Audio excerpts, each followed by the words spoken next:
What's up, Tribe, and welcome back. How was your game week 32? Did you enjoy the top of the table clash? To be honest, I'm a Liverpool fan, and I thought that 1 point was a very positive point for us. City could have easily won that game 3-2, 4-2. The title race is still on. A couple of upsets, to be honest, in game week 32. Arsenal, the biggest one, losing to Brighton at home. Brighton, which really, I think, has just scored once in the last 7 game weeks. There were a lot of managers in the community who made Saka as the captain. Everybody was expecting Arsenal to have a clean sheet, so all those plans were killed. But to be honest, people who watched that game, I think the first half of Villa versus Spurs was just absolutely mental. I have no idea how Villa was not on the scoring sheet. In the first half, I had never seen Conte in the last 6 to 7 years. I have never seen him so quiet on the sidelines. One person who has not been quiet on the FPL Twitter community space is none other than FPL Jian. Batra. How are you doing, mate? I'm good. How are you, mate? I'm good. Very good. Pleasure to Very be here. good. Thank you for inviting me. Sorry, I couldn't get you on. Yeah. No worries. It's a pleasure to be here. Thanks for inviting me. How's the season been till now, and how's game week 32 been? 32 was all right. Probably a pretty average week. I think I scored about high 60s, so not bad all in all. Very small green arrow. The season's been below par from what I expected. I've clawed up a lot of ground since about game week 26.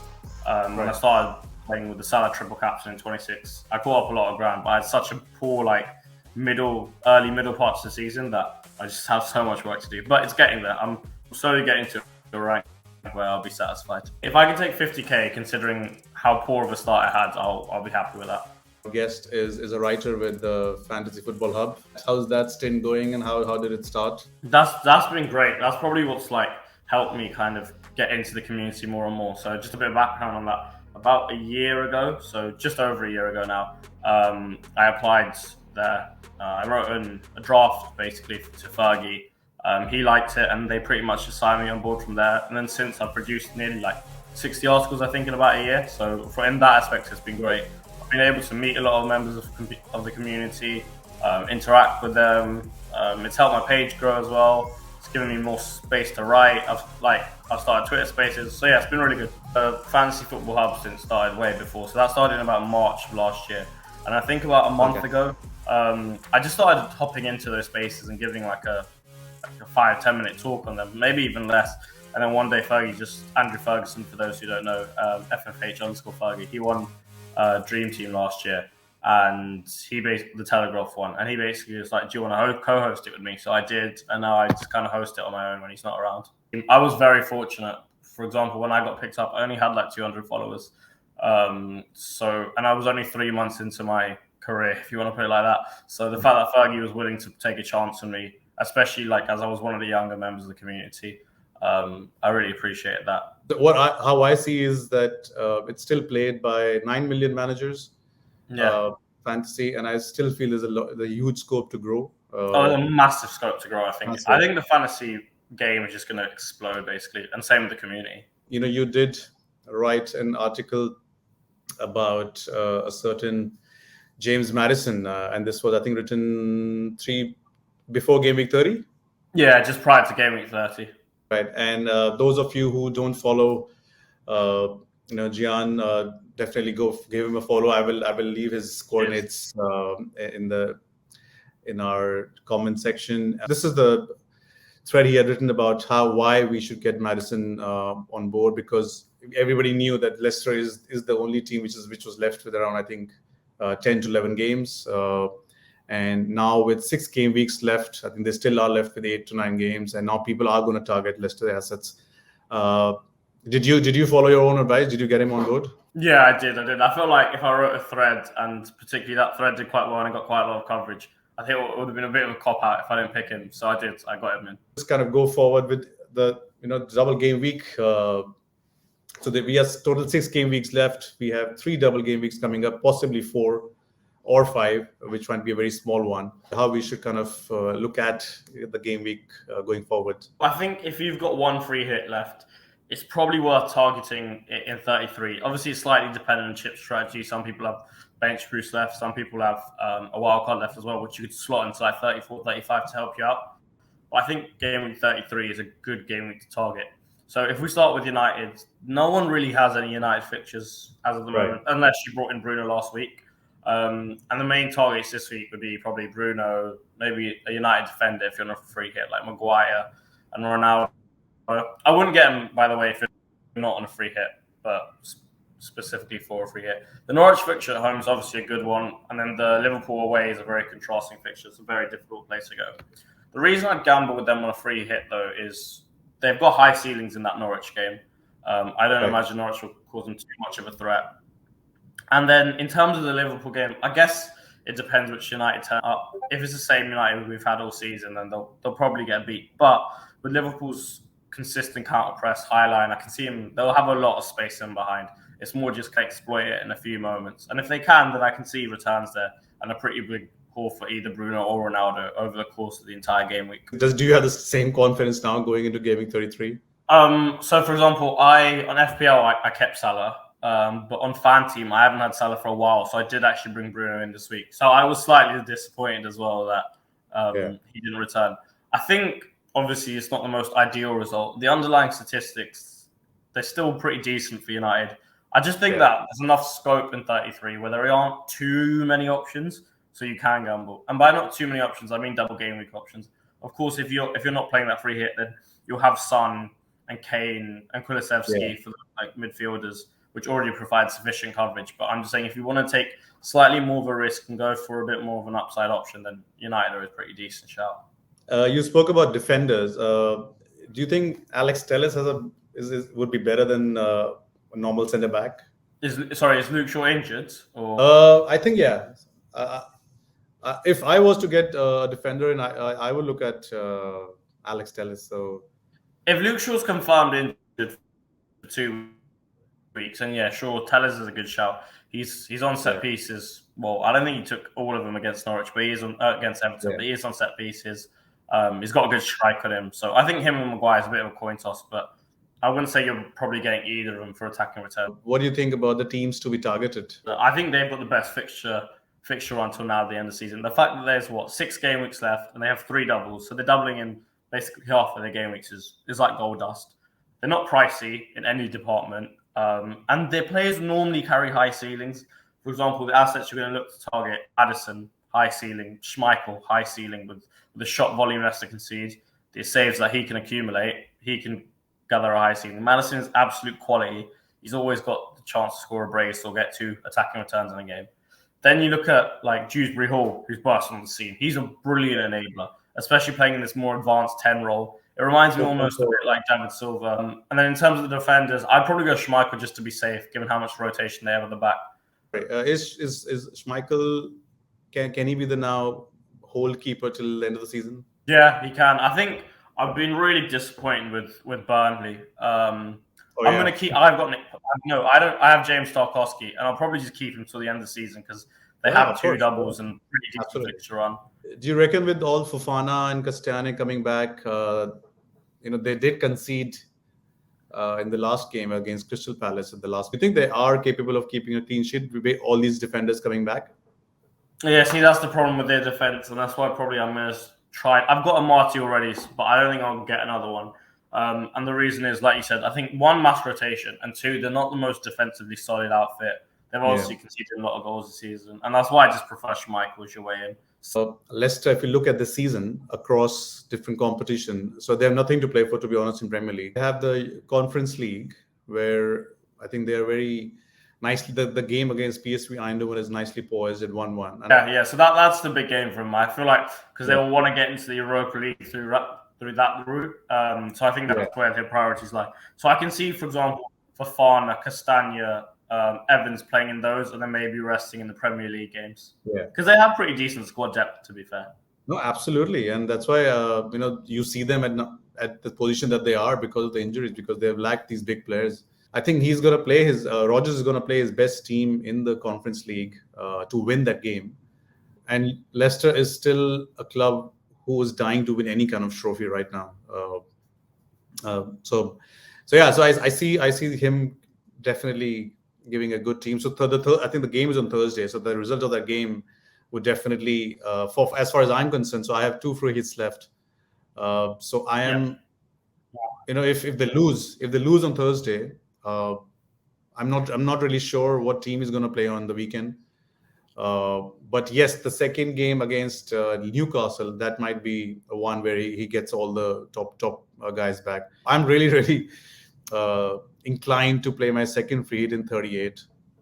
The first one I have to see whether it's 33, or a lot of people are going to play bench boost in 36. So if I want to negate that impact, I play it in 36. So yeah, so that's something which we'll have to see. I haven't heard anyone say it.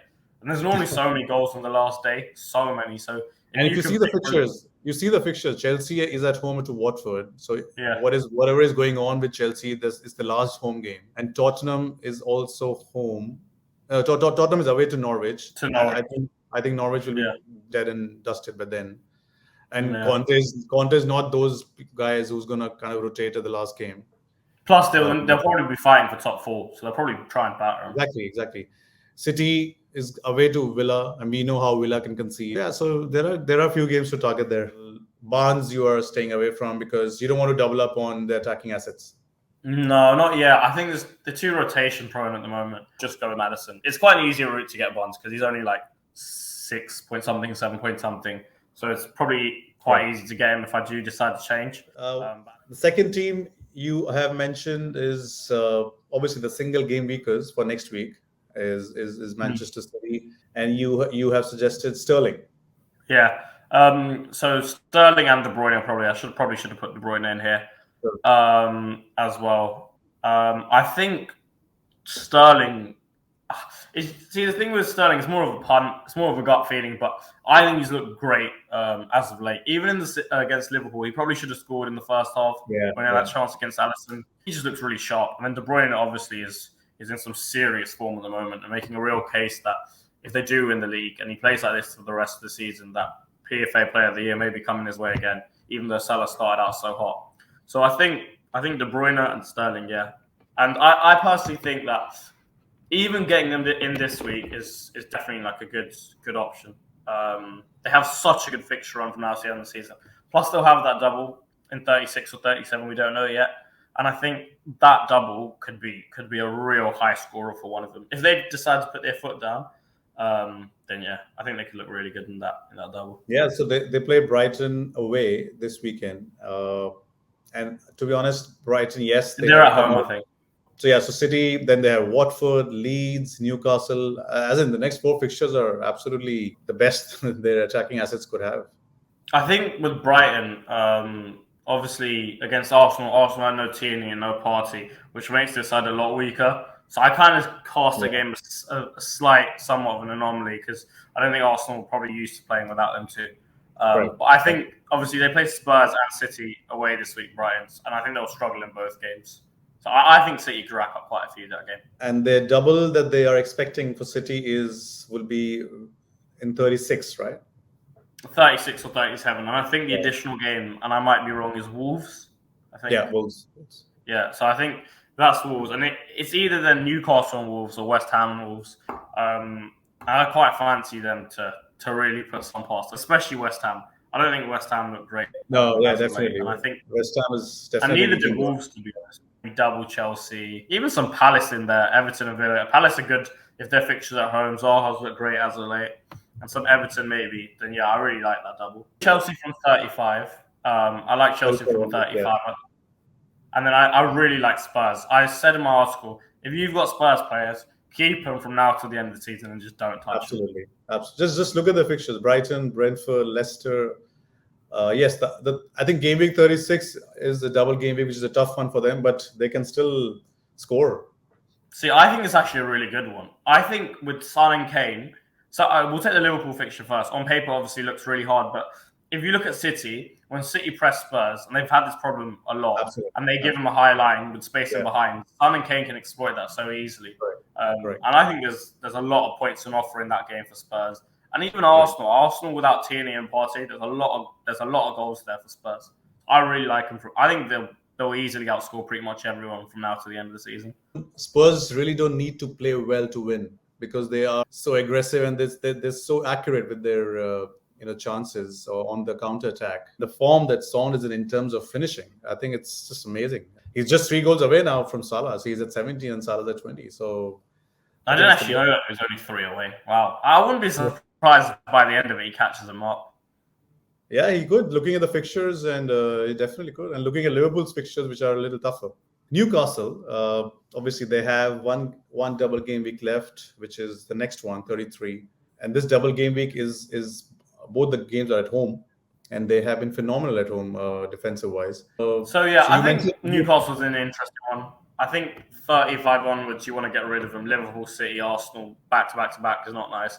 But for 33 and 34, I think they're a decent punt. I wouldn't go double defense, but I think one's good. I think Fabian Schär, because he can get you attacking returns as well. He's only 4.3 million. He might have gone up in price, but last time he was 4.3. So I think he's your avenue into the defense. And like you said, they're much better at home. Exactly. In the free hit throw yesterday, I was looking at it, and they haven't lost at home since the 19th of December, which is a long time ago, and that was to City anyway. So I think one, and then I think Chris Wood as well. He's got his account up and running against Wolves with this penalty at home. So I think maybe I'll get start to open. I like Dubravka more than Schmeichel for game week 33, just for game week 30, people who are on free hit. Because both games are at home. Leicester, we know, we just discussed the defensive record hasn't been good.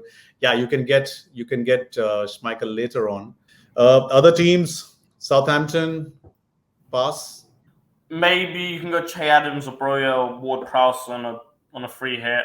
Not massively advocating for that though. They look a bit. They're just not 6 especially after that. I'm sure. I think they might come back strongly. Though they don't have.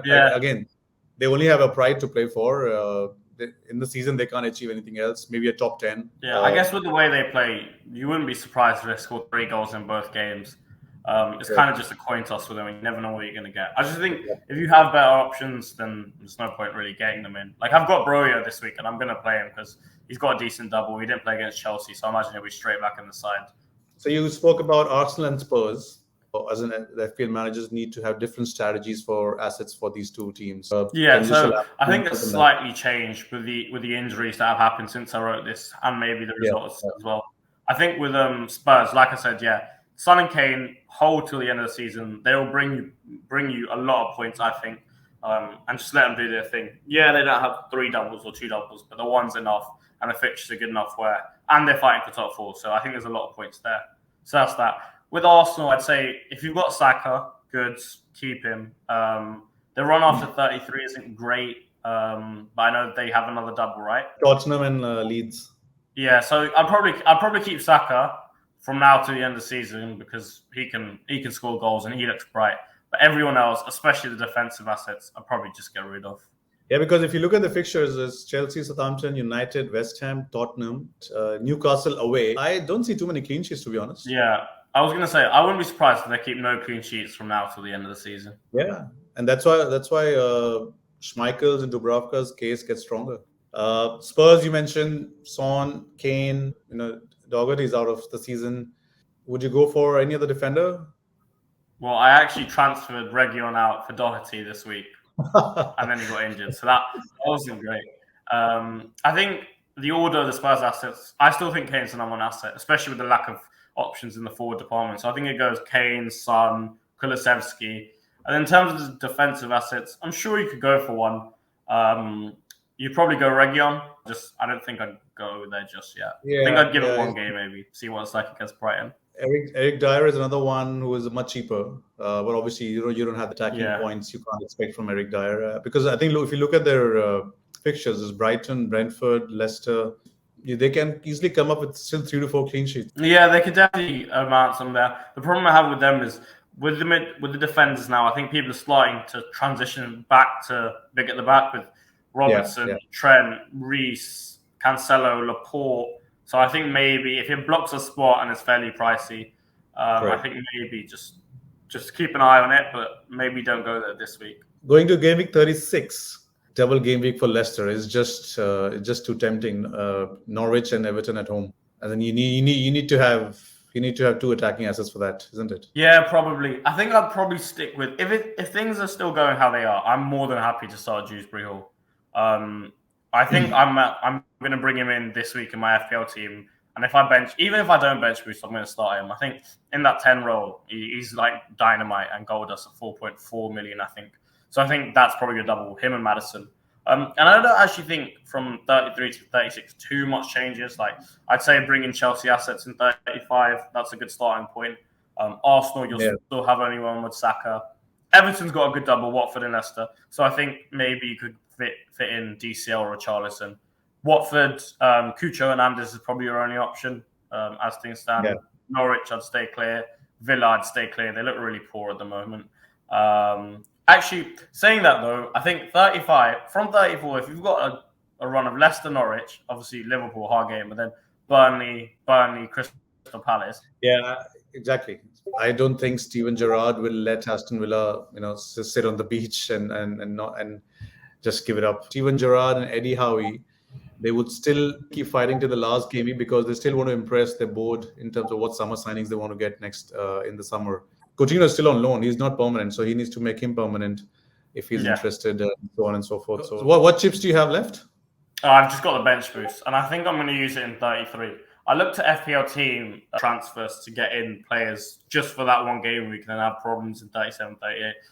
And my squad's pretty strong. So, for example, my bench will be like Ben Foster, Trent, Laporte, and Son this week, and that's a lot of points to leave on the bench. So I think I might just pull up the bench this week. Have you thought about the captaincy for the next game week, which looks like very open? Kane is your best option off the cuff. And in terms of the doublers, I'd say you could go with Maddison, but I guess there's that slight element of potentially being rotation prone, just if they play like 120 minutes midweek. So I think this week, I don't actually think Chris Wood's a bad option. I think if I had him, I'd seriously consider him. And then obviously the last one that you've got as an option is Bruno or Ronaldo. I wouldn't go Ronaldo just in case he misses one of the games. Viewers and listeners, people, please go and go through this thread. It's an amazing thread, very detailed thread. And I think today also you've come up with a thread, right? Or yesterday? Yeah, I posted one yesterday. It's about the free hit for this week if you wanted to check that out. Right. And I think most of the managers who have one or two free hits left, like me, are really in a conundrum what to do, whether to really use the free hit in 33 or not. So please do check out the thread as well. Let's have, since we talk about FPL day in, day out, week in, week out, let's have a little bit of quiz now. All right, so we have 4 questions for you. Yeah. One is obviously on the man on screen, Rafinha. Now he is, I think, if I'm not wrong, around 135 to 140 points, somewhere around there. How many double-digit hauls has he had till now? 1, right? Perfect. That's the right answer, which was the last game week. So, and he's had a lot of 9-pointers, 8-pointers. The next question is on Chelsea Football Club. So the question is, who is their number one? As in, who is the top FPL point getter for Chelsea? Mason Mount. Yeah, it looked like an easy one, especially after his 19-point last game week. Yeah, saw a stat yesterday. I think that's why I kind of just went with him. I think people should look at Kai Havertz rather than Mason Mount. I think Kai Havertz is a really good option. Probably more nailed start, more central role. I don't think Mount's a bad option. I'm quite in favour of going Kai Havertz at the moment. All right, next game is on Manchester United. Who are the top 3 point getters for United as of now? Okay, so definitely one will be Bruno, Ronaldo, and then I think it's either De Gea or Fred, but I'll go towards De Gea. Yeah, absolutely. You are bang on your numbers. Yeah. All right, the last one, and which I think is quite a nerdy question. Which team's goalkeepers are the number 1 FPL point scorers for their respective clubs? And I've given a clue here. There are 4 teams where the goalkeepers are the number 1 FPL point scorers. Okay. Okay, this is so difficult. Just let me have a think 1 second. Yeah, sure. I'll start with Burnley. Is Burnley 1? Yeah, that's right. Okay, so that's 1 out of 1. Names that spring to mind are Norwich, Everton, they spring to mind. I doubt it'll be United. It's not United, it's not Chelsea, not Liverpool. Arsenal, maybe. Oh, is Wolves 1? Yeah, Wolves is 1. So that's 2 out of 2 so far. I'm just going to go with Norwich. I'll go with, actually no, that's probably Timo Pukki. So I'll go Wolves, Burnley. Strong to think, but I'll go like Palace and Everton. Yes, Everton is one definitely. And Yeah. who was the fourth one? Palace. No, Palace is obviously Gallagher. Okay, yeah. I thought I'd get that one on. Fourth is Sanchez. Oh, Brighton. Yeah, I probably should have got that one actually. Though because he has been forgotten because they've hardly kept any clean sheets lately. So. Yeah, exactly. Yeah, that's why I forgot him. All right, one last question. Just for your viewers and listeners, how often do you write? What should we expect from your Twitter handle going forward? So I'll probably write about 1 to 2 times a week, and essentially what you can expect is a lot more content, hosting Twitter Spaces, and I imagine like just as time's gone on now, there'll be more opportunities down the line as like I continue to grow as an account, as I interact with more people and I do more. So that's basically what you can expect. And you do write for DraftGym as well, right? Yeah, I just started that like last week, so I do quite detailed fan team articles. Been only about 1.5k words. As in, do you intend to write for more people as well? Well, we'll see. I'm very happy at Fantasy Football Hub. They have a great team. I really like the vision. So I imagine I'll just stay there for a long time, but we never know what's around the corner, so we'll see. This was amazing, man, talking to you. Likewise, it's been really fun. I'm a big fan of your threads. Keep them coming. I'll be more than happy to share it. I think it needs to reach the community as widely as possible. And may you have a great end to the season, mate. Likewise, mate. Likewise. Good luck. And good luck with the game. I hope Chelsea has a good one tonight. Thank you. I appreciate that.